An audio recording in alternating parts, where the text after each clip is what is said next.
اپنی من پسند کا جوڑا خریدتے ہیں. دونوں جڑوا بھائی ہیں, دونوں من پسند کا جوڑا خریدتے ہیں, کپڑا خریدتے ہیں. اور جب وہ بچے گھر آتے ہیں, گھر آنے کے بعد چھوٹا بھائی کہتا ہے کہ بھائی تمہارا جو جوڑا ہے بہت خوبصورت ہے, تمہارا جوڑا بہت اچھا ہے. بڑا بھائی کہتا ہے کہ ہاں بھائی مجھے بھی یہ پسند نہیں ہے, چل تو لے لے, یہ جوڑا تو لے لے. بڑا بھائی وہ جوڑا چھوٹے بھائی کو دے دیتا ہے. ماں پوچھتی ہے کہ بیٹا تم نے تو اپنی پسند سے خریدا تھا, پھر وہ جوڑا ناپسند تجھے کیسے ہو گیا؟ جو کپڑا جو جوڑا تو نے اپنی پسند سے خریدا وہ ناپسند ابھی تھوڑی دیر میں کیسے ہو گیا؟ تو بڑے بھائی نے جواب دیا کہ اماں پسند تو مجھے وہی تھا, لیکن چھوٹے بھائی کا دل اس پہ آ گیا, چھوٹا بھائی کو اچھا لگنے لگا, اس لیے میں نے جھوٹ بول کر اس کے حوالے کر. یہ ایثار ہے. اور جب معاشرے میں ایثار کا جذبہ پیدا ہوگا تو آپس میں اعتماد بھی پیدا ہوگا. جنگ یرموک کا موقع ہے, صحابہ کرام کی بڑی تعداد اس میں شریک تھی. حضرت اکرمہ, حضرت سہیل, حضرت حارث, یہ 3-4 بڑے بڑے صحابہ جنگ یرموک میں زخمی ہو کر گر جاتے ہیں. اور اس زخمی حالت میں یہ ہے کہ حضرت اکرمہ نے پانی کا مطالبہ کیا, پانی مانگا کہ پانی پلاؤ. جب ایک صحابی وہاں پانی لے کر پہنچے تو حضرت اکرمہ نے دیکھا کہ پانی کی طرف حضرت سہیل کی نظر اٹھ رہی. انہوں نے اشارہ کیا کہ پانی ان کو پلاؤ. اور جب حضرت سہیل کے پاس پہنچے صحابی پانی لے کر کے تو دیکھا کہ ان کے بازو میں حضرت حارث, وہ بھی زخمی حالت میں لیٹے, وہ ان کو پانی کا مطالبہ, وہ پانی کی طرف دیکھ رہے ہیں. وہ اس نے کہا کہ اپنے بھائی کو پانی پلاؤ, سامنے والے کو پانی پلاؤ. اور جب وہاں لے کر پہنچے, جب تک پہنچے ان کی وفات ہو گئی. نتیجہ یہ ہوا کہ کسی نے بھی پانی نہیں پیا اور تینوں کی وفات ہوئی. یہ ایثار کا جذبہ ہے آپس میں. اور جب ایثار کا جذبہ ہوگا تو باہر اعتماد بھی پیدا ہوگا. ایک دفعہ ایک مہمان اللہ کے رسول صلی اللہ علیہ وسلم کے پاس آئے. رات کا ٹائم رہا ہوگا, کھانے کا مطالبہ تھا. اللہ کے رسول صلی اللہ علیہ وسلم کے گھر میں کچھ بھی نہیں تھا جس سے مہمان نوازی کی جائے. اللہ کے رسول صلی اللہ علیہ وسلم نے اعلان کیا کہ صحابہ کی جماعتوں کوئی ہے جو اس مہمان کو اپنے گھر لے جائے اور کھانا کھلائے. حضرت ابو طلحہ رضی اللہ تعالیٰ نے, ایک صحابی ہے, وہ کھڑے ہوئے اور کہا کہ اللہ کے رسول میں ان کو اپنے ساتھ لے کے جاؤں گا. حضرت ابو طلحہ کہتے ہیں کہ ان کو لے کر میں آیا, اور لے کر جب آیا تو پہلے بیوی سے معلوم کیا کہ گھر میں کچھ کھانے کے لیے ہے. تو بیوی نے کہا کہ زیادہ کچھ بھی نہیں ہے, بچے کا تھوڑا سا کھانا ہے جو بچوں کے لیے رکھا ہوا ہے, بس اتنا سا کھانا ہے. حضرت ابو طلحہ کہتے ہیں کہ میرے سمجھ میں نہ آیا میں کروں کیا, مہمان کو تو پہلے اور کھانا زیادہ نہیں ہے اور وہ بھی کھانا بچے کا ہے. حضرت ابو طلحہ رضی اللہ تعالیٰ نے ایک تدبیر سوچی اور کہا کہ بچوں کو کسی طرح بہلا بلا کر سلا دو, اور کھانا چونکہ تھوڑا سا ہے, میں اگر اس رات میں کھاؤں گا تو کھانا پورا نہیں ہوگا, اس لیے یہ کرنا ہے کہ مہمان کو کھاتے وقت میں چراغ بجھا دوں گا, اور وہ چراغ کو ٹھیک کرنے کے چکر میں جب تک چراغ کو ٹھیک کروں گا مہمان پیٹ بھر کھانا کھا لیں گے. اس طریقے سے انہوں نے مہمان کو پیٹ بھر کھانا کھلایا. دونوں میاں بیوی بچے بھوکے سو گئے. صبح فجر کی نماز میں جب یہ پہنچے تو حضرت ابو طلحہ کو دیکھ کر اللہ کے رسول صلی اللہ علیہ وسلم نے کہا کہ ابو طلحہ کی نے جنت خرید لی. خود بھوکے رہ گئے, بچوں کو بھوکے سلا دیا, لیکن ایک مہمان کی مہمان نوازی. ایثار کا جذبہ صحابہ کرام کی زندگی میں کوٹ کوٹ کر بھرا ہوا ہے. مواقعات کا موقع دیکھ لیجیے, مکہ سے ہجرت کر کے جب صحابہ مدینہ آئے، مکہ کے ظلم و ستم سے تنگ آ کر جب مدینہ آئے، مدینے کے جو صحابی تھے جس کو انصار کہا جاتا تھا، اور جو لوگ ہجرت کر کے آئے مہاجر کہا جاتا تھا۔ اب نئی جگہ پر آنے والا انسان ایسے بھی عام طور سے لوگ ایکسپٹ نہیں کرتے نئے لوگوں کو، اور وہ بھی رہنے کے لیے کوئی آ جائے، بسنے کے لیے آ جائے، اس کو تو اور نہیں۔ لیکن اللہ کے رسول صلی اللہ علیہ وسلم نے ان کے درمیان آپس میں بھائی چارہ کروا دیا، مواخات کا معاملہ کرایا، اور جب مواخات کا معاملہ کرایا تو اس انصار یعنی مدینہ کے رہنے والے صحابی نے وہ مثال پیش کی۔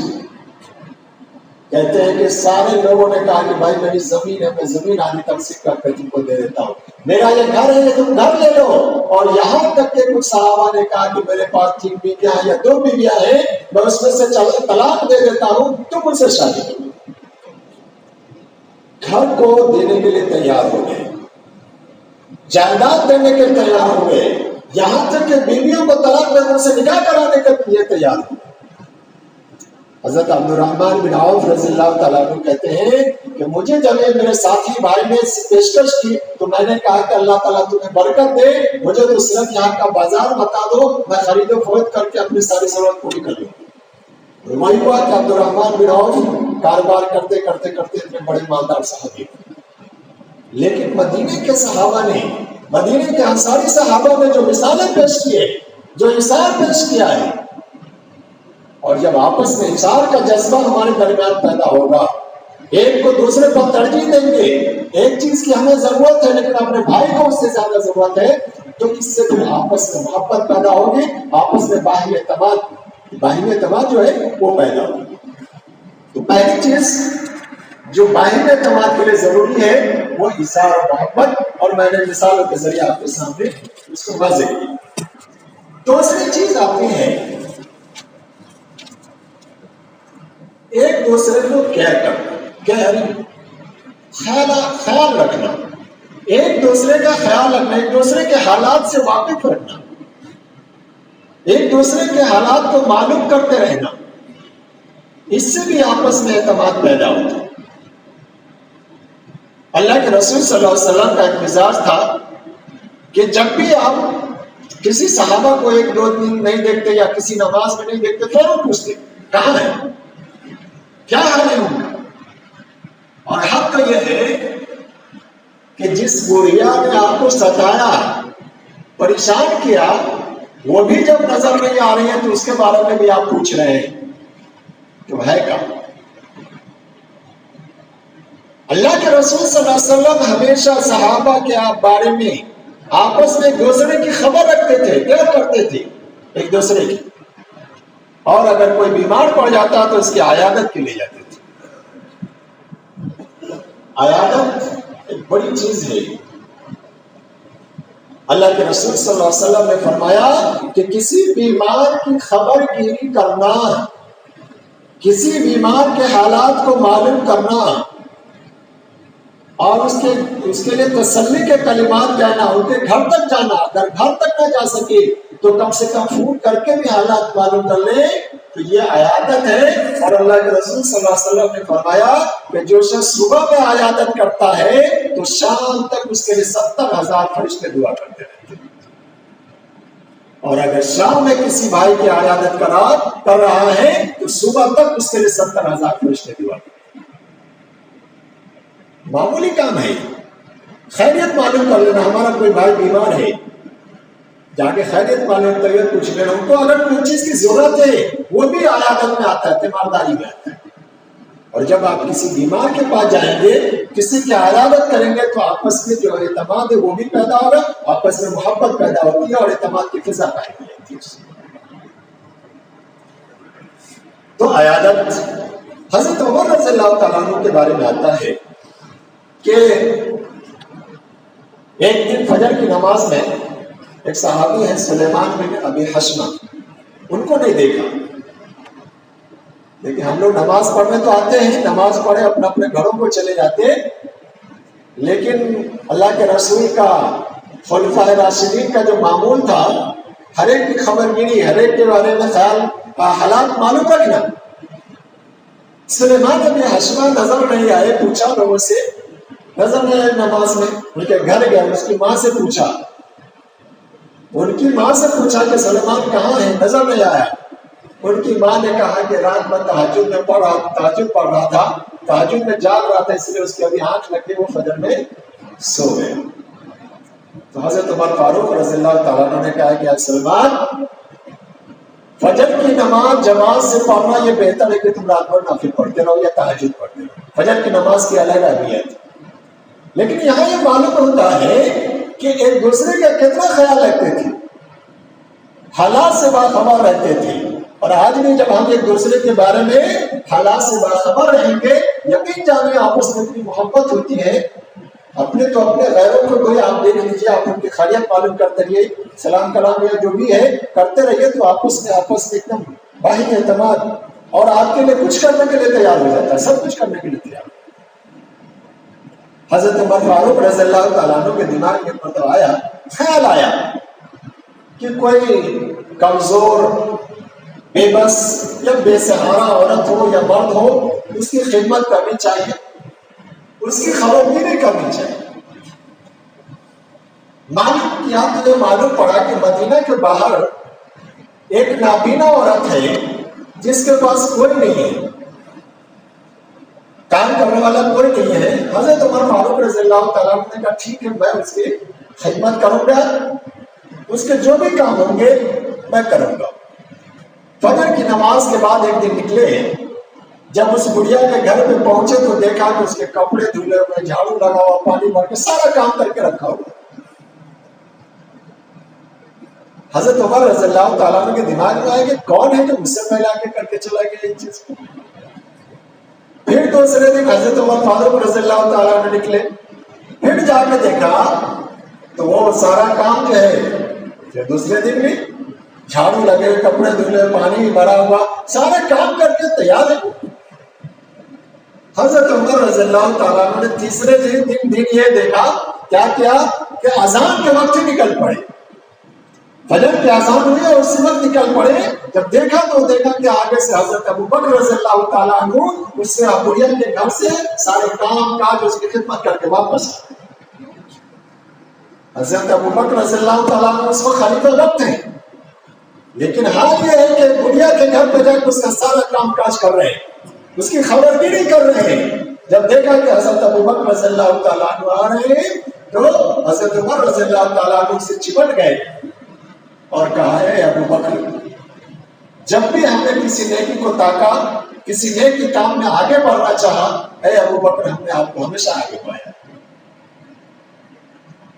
حضرت عمر رضی اللہ تعالیٰ عنہ کا مقام اپنی جگہ، حضرت ابوبکر رضی اللہ تعالیٰ عنہ کا مقام، لیکن جب بھی کوئی مقابلہ ہرائی گئی ثواب کے کام کے لیے، نیک کام کے لیے، حضرت ابوبکر سب سے آگے گئے۔ غزوہ تبوک میں اللہ کے رسول صلی اللہ علیہ وسلم نے اعلان کیا کہ جنگ کے لیے پیسے کی ضرورت، اپنے اپنے گھروں سے مال لا کے جمع کرو۔ ہاں، تمام صحابہ نے اپنے گھر سے ایک ایک چیز لا کے جمع کر دی۔ حضرت عمر رضی اللہ تعالیٰ عنہ نے اپنے گھر سے آدھا مال لا کے جمع کیا۔ ان کو تصور یہ تھا کہ میں بہت زیادہ جمع کر رہا ہوں، لیکن حضرت ابوبکر نے اپنے گھر کا سارا مال لا کر جمع کر دیا، اپنے گھر کا سارا مال لا کر جمع کر دیا۔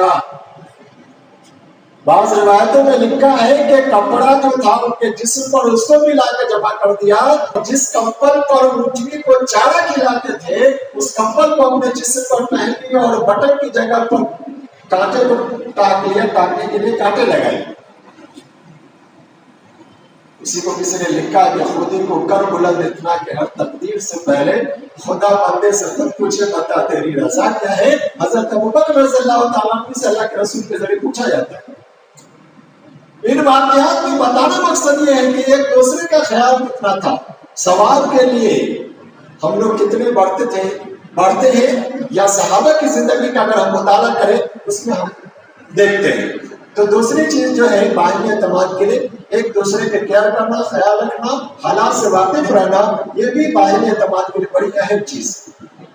جب بھی ہم کسی دوسرے کے حال کو پوچھتے ہیں، خیریت پوچھتے ہیں، ان کے دل میں ایک محبت پیدا ہوتی ہے، ہمارے لیے ایک اعتماد پیدا ہوتا ہے۔ اور جب آپس میں اعتماد پیدا ہو تو محلہ اور معاشرہ بھی اچھا ہو جاتا ہے۔ تیسری چیز آتی ہے اس کے ضمن میں مال خرچ کرنا۔ اگر ہمارے محلے میں، ہمارے سوسائٹی میں، ہمارے سماج میں اگر کوئی غریب آدمی ہے، کوئی محتاج آدمی ہے جس کو ضرورت ہے اور اللہ نے ہمیں پیسے دیے ہیں، مال دیا ہے، تو اس غریب پہ خرچ کرنا یہ بھی باہمی اعتماد پیدا کرنے بڑی ضروری چیز ہے، بڑی اہم چیز ہے۔ اس لیے کہ جب کسی غریب کی آپ مدد کریں گے تو اس کے دل میں آپ کے لیے ایک اعتماد اور ایک محبت پیدا ہوگی۔ حضرت ابوبکر رضی اللہ تعالیٰ عنہ اپنے رشتہ داروں کا بھی خیال کرتے ہیں۔ ایک دفعہ مصطح بن اساسہ رضی اللہ تعالیٰ عنہ حضرت عائشہ رضی اللہ تعالیٰ عنہ کے واقعے میں ان کا بھی نام آ گیا، تو انہوں نے حضرت ابوبکر رضی اللہ تعالیٰ عنہ نے کہا کہ میں اب اس کی مدد نہیں کروں گا، ان کے رشتہ دار تھے۔ لیکن اللہ نے قرآن میں نازل کیا کہ ابوبکر کیا نہیں چاہتے کہ اللہ تمہیں معاف کرے؟ انہوں نے کہا ہاں میں چاہتا ہوں کہ اللہ تعالیٰ کو معاف کرے۔ پھر انہوں نے کیا کیا، دوبارہ جو ہے ڈبل دینا شروع کر دیا۔ تو غریبوں کی مدد کرنا، اور خاص طور سے ہمارے رشتے میں اگر کوئی غریب ہے، کوئی کمزور ہے، اور اس پر اگر ہم اپنا پیسہ خرچ کرتے ہیں تو اس کا دوگنا ثواب ملتا ہے، اور اسی کو صلہ رحمی کہا جاتا ہے۔ رشتے داروں کے ساتھ اچھا سلوک کرنا، ان کا خیال رکھنا، ان کا تعاون کرنا، یہ ایک اعتماد پیدا کرنے کے لیے بڑی ضروری چیز ہے، اور اس سے آپس میں بڑی اہم اور اعتماد پیدا ہوتا ہے۔ چوتھی چیز ہے صلح اور صفائی کا معاملہ کرنا۔ آپس میں کبھی ناچاکی پیدا ہو گئی، کبھی جھگڑا ہو گیا، کبھی تو میں ہو گیا، تو ضروری ہے کہ آپس میں فوراً ہم صلح صفائی کر لیں۔ غلطی اگر ہماری ہے تو غلطی مانیں، سامنے والے کی غلطی ہے تو سامنے والے کو بھی بتا دیں، اور کہہ کہ بھائی غلطی ہوگی، چلو ہم لوگ آپس میں مل لیتے ہیں، معاف کرو۔ اور جب آپ کسی کی طرف قدم بڑھائیں گے صلح کے لیے تو یقین جانیے اس کے دل میں جو قدرت تھی، آپ کے خلاف جو بات تھی، وہ یقیناً دور ہو جائے۔ اور جب آپ اسے گلے ملیں گے، ہاتھ ملا لیں گے، وہ بھی آپ کا متقد ہو جائے گا، اور آپس میں بہترین محبت اور آپس میں اعتماد کریں۔ اور ساتھ ساتھ یہ بھی ہے کہ ہم اگر جس معاشرے میں، جس سوسائٹی میں رہتے ہیں، ہم بے سہاروں کے سہارا اگر ہم بنتے ہیں، لاچار اور مجبوروں کی ہم مدد کرتے ہیں، اگر ہمارے پاس پاور ہے اس پاور کا استعمال کرتے ہیں، تو اس سے بھی آپس میں اعتماد پیدا ہوتا ہے۔ ایک دفعہ خانہ کعبہ میں اللہ کے رسول صلی اللہ علیہ وسلم بیٹھے ہیں، صحابہ بھی بیٹھے ہیں، ایک شخص آتا ہے اور کہتا ہے قریش کی جماعتوں، تم لوگ باہر سے آنے والے کو لوٹ لیتے، تم لوگ باہر سے آنے والوں کی مدد نہیں کرتے؟ صحابہ چوکنے کہ ہوا کیا؟ اللہ کے رسول صلی اللہ علیہ وسلم نے پوچھا کیا معاملہ ہے؟ تو شخص نے کہا کہ اللہ کے رسول میں نے 3 اونٹنی بیچنے کے لیے لایا تھا، اور مجھے ایک شخص ہے ابو جہل نام کا، وہ نہ تو زیادہ قیمت لگا رہا ہے اور نہ اس کو بیچنے دے رہا ہوں، زبردستی اس اونٹنی پر قبضہ کرنا چاہا۔ اللہ کے رسول نے پوچھا کہ اس کی قیمت کیا ہے؟ تو اس نے بتایا کہ اتنی قیمت ہے۔ اللہ کے رسول صلی اللہ علیہ وسلم نے اتنی رقم ادا کی اور کہا کہ میں نے خرید لیا، اور پھر اللہ کے رسول صلی اللہ علیہ وسلم اٹھے اور وہاں سے اٹھ کر کے ابو جہل کے پاس گئے اور کہا کہ ابو جہل، تم نے اس شخص کے ساتھ جو حرکت کی ہے، آئندہ تم نے اگر ایسی حرکت کی تو اچھا نہیں ہوگا۔ تم نے اس شخص کے ساتھ جو حرکت کی ہے، آئندہ ایسا کیا تو اچھا نہیں ہوگا۔ اور اس جملے کا ابو جہل پہ اتنا اثر پڑا کہ ابو جہل نے کہا کہ نہیں، آئندہ نہیں۔ تو بے سہارا کہیں پر کوئی مجبور ہے، کوئی ستایا جا رہا جس کو، اور آپ اس کی مدد کر سکتے ہیں، آپ کے پاس پاور ہے، طاقت ہے، جس طریقے سے بھی آپ اگر اس کی مدد کرنا چاہیں تو مدد کیجیے، اس سے بھی آپ اس میں اعتماد اور محبت پیدا ہوتی ہے۔ 5ویں چیز جو میں نے دیکھا کہ آپس میں محبت، باہمی اعتماد پیدا کرنے کے لیے ضروری ہے کہ ایک دوسرے کا مذاق نہ اڑائے۔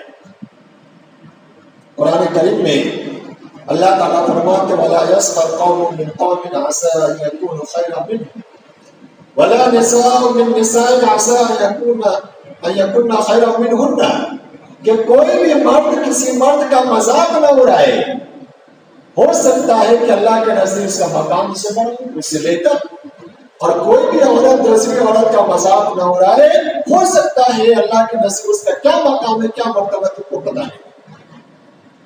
ایک دوسرے کا مذاق نہ اڑاؤ۔ اور ہوتا یہ ہے کہ جب انسان ایک دوسرے کا مذاق اڑاتا ہے تو اس کے دل شکنی ہوتی ہے، اس کے دل میں تکلیف پیدا ہوتی ہے اور آپس میں نفرت پیدا ہوتی ہے۔ اس لیے اللہ کے رسول نے منع کیا کہ دوسرے کا مذاق مت اڑاؤ، قرآن نے بھی منع کیا کہ ایک دوسرے کا مذاق نہ اڑاؤ، اس لیے کہ جس کا تم مذاق اڑا رہے ہو تمہیں خبر نہیں کہ اس کی حیثیت اللہ کے نزدیک کیا ہے، اس کی کیا پہنچ ہے اللہ کے نزدیک۔ تو آپس میں ایک دوسرے کا مذاق نہ اڑائیں گے، اور جب ہم ایک دوسرے کا مذاق نہیں اڑائیں گے تو یقینی بات ہے آپس میں مل جل کے رہیں گے، اور جب کسی کا مذاق اڑایا جاتا ہے پھر آپس میں جب کلش تنازعات جھگڑے ہوتے ہیں اور بہت سارے معاملات پیش آتے ہیں۔ چھٹی چیز عیب نہ لگانا، کسی کے اوپر وَلَا تَلْمِزُوا أَنفُسَكُمْ، قرآن کہتا ہے کہ آپس میں ایک دوسرے پر عیب نہ لگاؤ، ایک دوسرے کی عیب جوئی نہ کرو، اس لیے کہ جب تم جس کے عیب نکالو گے اس کو خبر ہوگی، اس کو معلوم پڑے گا، سنے گا، اس کے دل میں تکلیف ہوگی۔ ایک روایت میں آتا ہے حضرت ابو ذر رضی اللہ تعالیٰ بڑے صحابی ایک دفعہ اپنے غلام کے ساتھ کہیں سفر میں جا رہے تھے، تو حضرت ابو ذر رضی اللہ تعالیٰ نے جو جوڑا پہن رکھا تھا ان کے جسم میں جو تھا تھوڑا عمدہ قسم کا تھا، اور غلام کو جو جوڑا پہنا تھا تھوڑا کم قیمت کا تھا۔ حضرت بلال رضی اللہ تعالیٰ نے ان کو ٹوک دیا، اس معاملات پہ ان کو ٹوک دیا۔ اب ٹوکنا تھا کہ حضرت ابو ذر رضی اللہ تعالیٰ نے کو غصہ آیا اور انہوں نے کہہ دیا کہ اے کالی کلوٹی ماں کے بیٹے، کیا تو مجھے سمجھا ہے؟ بہت سخت جملہ انہوں نے کہہ دیا۔ حضرت بلال حبشہ کے تھے، کالی کلوٹی ماحول کے تھے، لیکن انہوں نے جو جملہ استعمال کیا حضرت ابو ذر نے کہ اے کالی کلوٹے ماں کے بیٹے، کیا تو مجھے سمجھائے گا؟ حضرت بلال رضی اللہ تعالیٰ نے کو بھی غصہ پہنچے اللہ کے رسول صلی اللہ علیہ وسلم کے پاس۔ اللہ کے رسول صلی اللہ علیہ وسلم نے ابو ذر کو بلایا اور کہا کہ ابو ذر انک امرؤ فیک جاہلیہ، تمہارے اندر ابھی تک جاہلیت باقی، عیب لگا رہے۔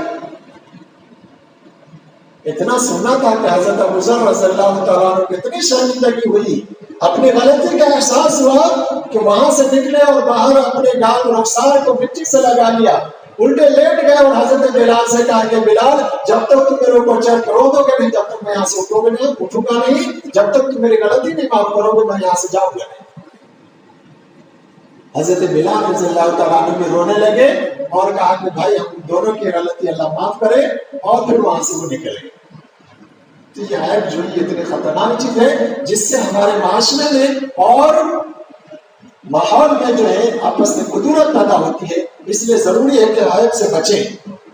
اور بھی چند چیزیں وقت ختم ہو رہا ہے، مختصر میں آپ کو بتا دیتا ہوں۔ اسی طرح بدگمانی، آپس میں ایک دوسرے سے اگر بدگمانی ہو جاتی ہے تو اس میں بھی آپس میں بہت زیادہ چمکلش اور دشمنی پیدا ہو جاتی ہے۔ اور گمان ایسی چیز ہے جو جس کی کوئی حقیقت نہیں ہوتی، خواہ مخواہ دوسرے سے سوچ رہی ہے میرے بارے میں کیا سوچ رہا ہے، یہ میرے پیچھے کیا کر رہا ہے، یہ وہم سا ہوتا ہے، گمان ہوتا ہے۔ قرآن نے کہا کہ نہ بعض الظن اسم، اکثر گمان جو غلط ہوتے گناہ کا کام ہو جاتا ہے۔ تو بدگمانی بھی ہمارے معاشرے میں ایسی چیز اگر اسے بچا جائے تو اسے ہمیں باہمی اعتماد پیدا ہوگا۔ حسد کرنا، ایک دوسرے سے دیکھ کر جلنا، حسد کرنا، اس سے بھی جو ہے باہمی اعتماد میں کمی پیدا ہوتی ہے۔ تجسس، ایک دوسرے کے ٹوک میں لگے رہنا، تجسس کرنا، کہاں جا رہا ہے، کیا کر رہا ہے، کیا کھا رہا ہے، کیا پہن رہا ہے، یہ تجسس میں لگے رہنا ایک دوسرے کی۔ اس سے بھی آپس میں رنجش پیدا ہوتی ہے، اور اگر اس سے بچ جائے تو انشاءاللہ بھائی میں اعتماد پیدا ہو۔ اور آخری بات جو میں نے نوٹ کی ہے، غیبت، آپس میں غیبت، ایک دوسرے کی غیبت، پیٹھ پیچھے برائی کرنا، اس سے بھی آپس میں جو رنجش پیدا ہوتی ہے، آپس میں ایک دوسرے کے دل میں تکلیف پیدا ہوتی ہے اور دشمنی تک آ جاتی ہے۔ قرآن نے اس لیے کہا وَلَا يَغْتَبْ بَعْضُكُمْ بَعْضًا وَيُحِبُّ أَحَدُكُمْ أَن يَأْكُلَ لَحْمَ أَخِيهِ، کہ آپس میں ایک دوسرے کی غیبت نہ کرو۔ غیبت کیا ہے؟ کیا تم چاہتے ہو کہ اپنے مردہ بھائی کا گوشت کھاؤ؟ یقینی بات ہے تم ناپسند کرو گے۔ جب اپنے مردہ بھائی کا گوشت ناپسند کرتے ہو تو اسی طریقے غیبت کو بھی ناپسند کرو، اور غیبت سے اگر ہم بچیں، اپنے آپ کو محفوظ رکھیں، تو انشاءاللہ آپس میں جو اعتماد ہے اور اعتماد کی فضا ہے وہ قائم ہوگی۔ یہ چند مختصر باتیں تھی آپ کے سامنے جو میں نے پیش کی، باہمی اعتماد کی ضرورت اور اس کو کیسے پیدا کیا جائے آپس میں، ماحول میں، معاشرے میں، سوسائٹی میں۔